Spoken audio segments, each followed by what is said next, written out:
I think we're recording. Whew. Okay. All right, let's do it. Let's begin. Go.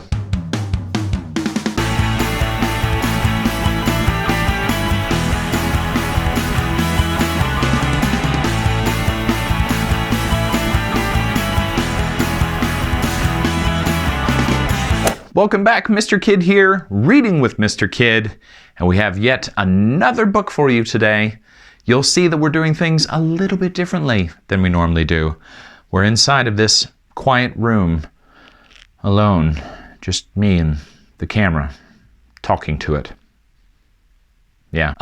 This isn't to say that I didn't go outside. Here's a few clips of what we did do when I went outside earlier today.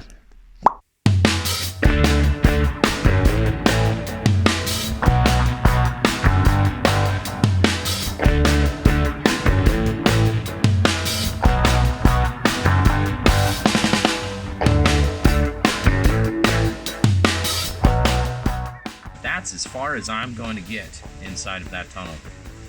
It's a place that we don't want to mess around with. So when you're ever exploring and you're out and about and you see caves or tunnels or dark places and you feel like you want to explore it, number one, you need to make sure you have the right equipment.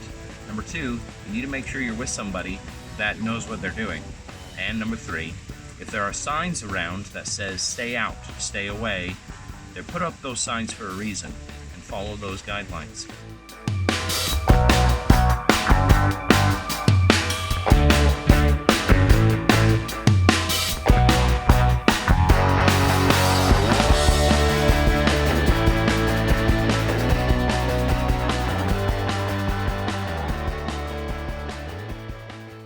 Now, on to the important part of our video today, books.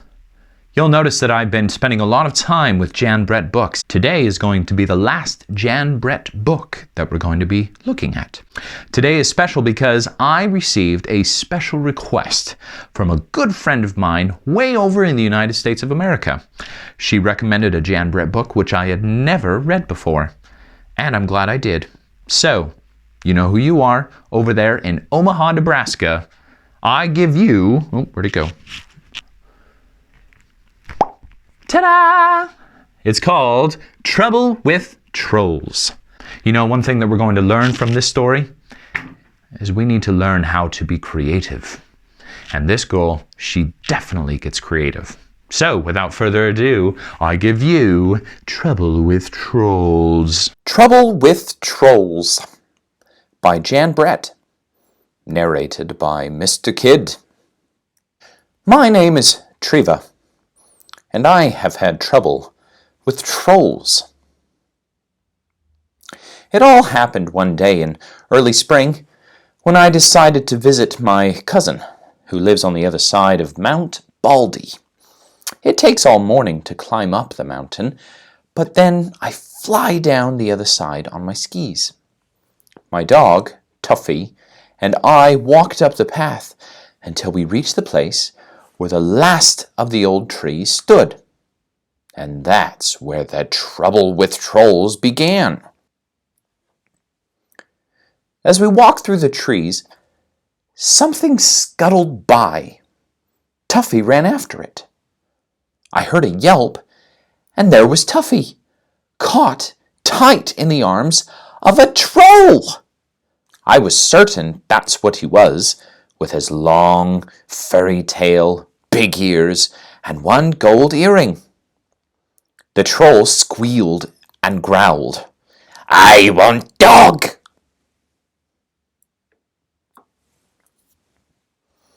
He waggled his ears back and forth at me. Then I had an idea. Maybe I could trick this greedy troll. "Go ahead, take the dog. I've got my beautiful mittens." And I reached up and warmed my ears as if I couldn't do without my mittens.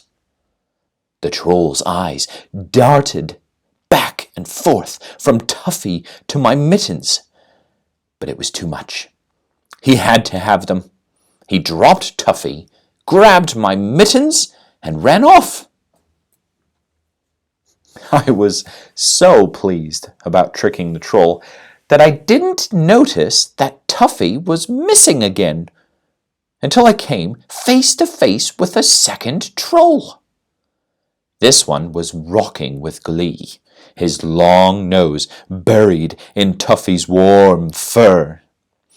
"I got dog," he boasted. I shrugged. "Oh, you can have the dog," I said. "Just don't take my favorite pom-pom hat." I fluffed it up and dusted my nose with it. The troll's eyes lit up. He snatched the hat and scurried away as fast as he could go. What a morning! I had lived on Mount Baldy all of my life, and I'd never heard of anyone ever seeing a troll. It was time to take steps. "Tuffy," I ordered, "from now on, you follow me." What I didn't know was that a third troll was sneaking up behind us. I heard a noise. Whoop! This troll had grabbed Tuffy by the tail and was pointing to a big iron pot. "Paul! Paul!" she cried. I slipped off my sweater when she wasn't looking. "Phew," I said. "That leaves my special puller." I put a rock down the neck of my sweater and pulled it by the arms to show how it worked. Trolls are dim, but this one was smart enough to see that my sweater was just the thing to drag her pot. She scampered away with it, and Tuffy and I listened to the bong, bong, bong of the pot bouncing down the mountain. Now, we could see the top of Mount Baldy. What a relief. What we didn't know was that we were walking toward double trouble. As Tuffy and I squeezed between two boulders, twin trolls jumped out. "Ha ha!" they bellowed together and pounced on Tuffy. This time, I was ready. I saw their pointy little heads and knew just what to do. Off came my boots. I dangled them in the air. Imagine wanting a dog and ignoring these. Instantly, the twin trolls dropped Tuffy and leaped for my boots. As they disappeared into the distance, I looked down at Tuffy. The top of the mountain was close. "I'm not taking any chances. I'm going to carry you the rest of the way." Each step was harder. I held Tuffy tightly and kept going. When we reached the top, all 5 trolls were waiting. "We want dog!" they bellowed and ran toward us. In the scuffle, they got Tuffy away from me. I closed my eyes to keep back the tears. Then I knew what to do. I reached around and unbuckled my skis. I held them so the sun would sparkle on their shiny paint. I shook them so the trolls could hear their tiny bells. I waved them through the air, making a swoosh, swoosh sound. Finally, I whispered, as if it were a big secret. "I can fly with these." "Fly?" the trolls roared. "How fly?" I picked up my ski poles. I blew on my hands to warm them. "I'll need my mittens to show you." The troll with the big ears threw my mittens over. "I can't fly unless I can see," I said reluctantly. "I'll need my hat to keep the wind from blowing my hair in my eyes." The troll with the long nose tossed me my pom-pom hat. "Look," I said, shivering in the wind, "flying is easy, but I can't do it without my sweater, and that's final." The other trolls stared at the troll with my sweater. She hesitated, but then gave it to me. I put it on and positioned my skis on the snow. But even the trolls could see that my feet wouldn't fit into the bindings. "I really need those boots," I said reassuringly to the twins. Now I had everything back. My mittens, my hat, my sweater, my boots. I stood at the top of Mount Baldy, ready to go. I held a piece of yarn high in the air to test the wind for flying. It was too much for those greedy trolls. "Fly! Fly! Fly!" they clamored. "I need you to push me."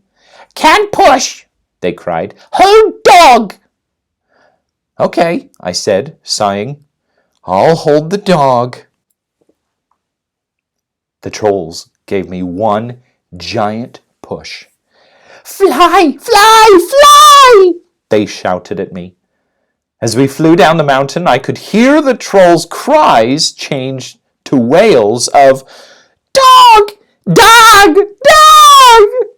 As I looked back, all I could see was a pile of trolls shoving and pushing each other furiously around in the snow, arms flying, heads bumping. Tuffy and I made it safely down the mountain, and the trolls have never been seen again. But if you travel over the top of Mount Baldy in early spring, you can see the white cotton grass waving wildly in the wind. It's all that is left from the day I had the trouble with trolls. The end. Wasn't that lovely? I tell you, trolls are troublesome. So next time you're climbing up a mountain, pay attention to where your pets are. Or if it's your little brother, little sister, you don't want a little troll coming out and grabbing them. Or maybe you do. But the key point is, whenever you are having a problem, just take a moment, breathe, and try to think of possible solutions. Like our young hero in this story, she did the best thing you can think of to be able to outsmart these trolls without causing too much trouble. And I'm glad she could fly down the side of the mountain at the end. All right, this wraps up our series on Jan Brett books. I hope you enjoyed it. Stay tuned for Easter holiday. We're going to take a little bit of a break, but when we come back here in a couple of weeks, we're going to be showing you a few new books from Leo Lionni. So what are you going to do now that it's Easter holiday? Well, you could go back and watch the movies that we've put on there. You can subscribe to our YouTube channel. That's a good place to start. And also, with the current coronavirus that's going around, please make sure you're washing your hands, using good personal hygiene, even if you don't want to, even if your mom and dad tell you to wash your hands and you don't want to, just do it. Just wash your hands. Adios.